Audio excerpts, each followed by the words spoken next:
Sa Dingalan Aurora naman daw, kung kayo ay nagbabalak pumunta ng Dingalan, ito ang mga dapat nyong puntahan.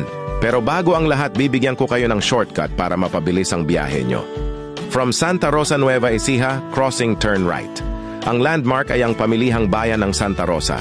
Itong daan na ito ay tinatawag na Fort Magsaysay Road.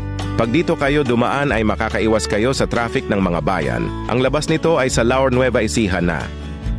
Ito ang mga tourist spot na pwede nyo puntahan. Pagpasok nyo ng Gabaldon ay madadaanan nyo ang mahabang bridge at malawak na ilog ng Dupinga River. Pwede kayo mag-stop over dito para maligo.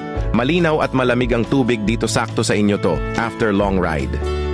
Ang next nyong madadaanan ay ang signage ng Gabaldon na may magandang background ng mountains. Sobrang worth it mag-ride dito dahil maganda ang kalsada at sariwa ang simoy ng hangin.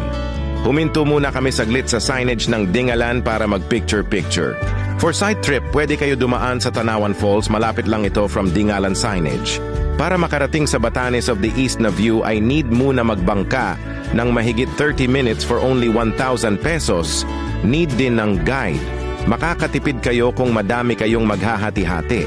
Mag-ready lang dahil may hiking itong kasama.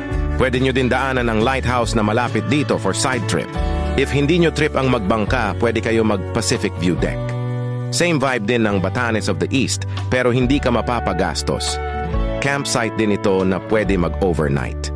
Sobrang sarap magstay dito dahil napaka-peaceful ng lugar, malakas ang hangin at napaka-affordable.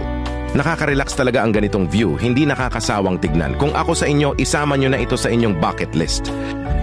Kung mga resort naman ang hanap nyo ay madami sa Barangay Butas na Bato. Sa ibabang bahagi lang ito ng Dingalan. From Metro Manila, 4 to 5 hours lang ang magiging biyahe nyo. Kayang-kaya ng day tour.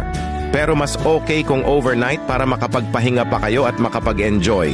Naghahanap kami ng next destination, comment nyo kung anong probinsya ang mare-recommend mo.